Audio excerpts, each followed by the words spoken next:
What's going on, guys? So as you probably read by the title, you're doing T51R mod. Let's get off. I might have to do some research on how to get this off just because I'm not too sure how to remove all this. So I'll do a little bit of research on that, get all that off, and I'll pick the camera back up once I figure this out, get the bolts removed, and I'll update you guys with the stage I'm at.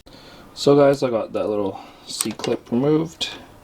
It's a little bit trickier than I actually thought. You pretty much, when it's sitting in there, sorry for the focus here, I'll try on the other side here.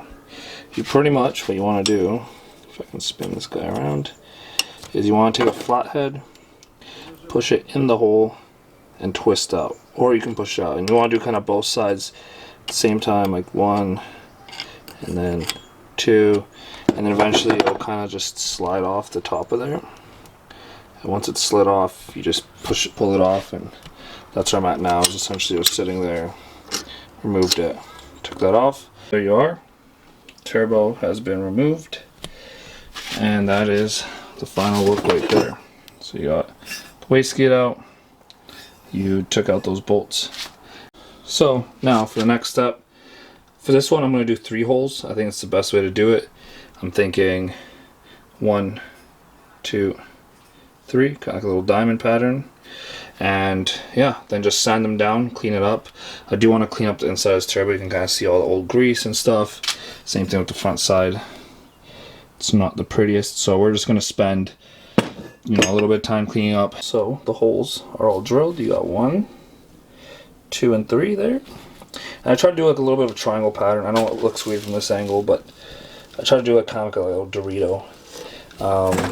Anyway, after I drill the holes, I drill them 5mm and sand them down with this nice, very fine sandpaper. Just make sure that there is no burrs. When you feel it, it's nice and smooth, almost like it came that way, right?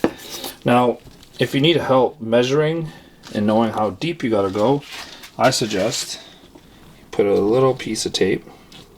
It focuses like that, so you know where your mark is. That is how I drilled the holes, just so I know exactly where it is. As soon as it gets that tape, I stopped. So another test you can do is once you are at this stage, you drilled your holes, you sanded them down, you're essentially ready to mount the turbo. Before you do a full mount, put it on the turbo, spin the turbine, make sure it's not making any weird noises, it's not coming in contact with anything that you drilled or whatever. I also highly recommend doing a good blow, because as you can see, inside the turbo now, there's a little bit of flakes and whatnot inside of there. Again, it's a little bit hard to see from these angles, but you can see them. So if you have a compressor or compressed air, just give it a nice blow. Don't forget to blow the inside of here as well. You want pretty much of it as clean as possible. As you can see, we made a big mess here. But yeah, make sure you just blow it out the compressor, compressed air. Don't have any of those things inside of your turbo when you start it up and mount it completely. So guys, that is the video for today. Again, nothing crazy this time. I just wanted to do a quick little tutorial on what I did for my homemade T51R mod for my A90 Supra. This housing will be mounted hopefully once it's painted and the old turbo gets fixed, and we'll go from there. For now, it's just gonna sit. I gotta clean it up a little bit, make sure I get all the stuff outside of it. So I'm just gonna do that in my free time. But I hope you guys enjoyed the video. Drop a like. Like I said, please do your research. Don't just watch this video and go ahead and do this. But that is the video, guys, and I'll catch you guys in the next video. Peace.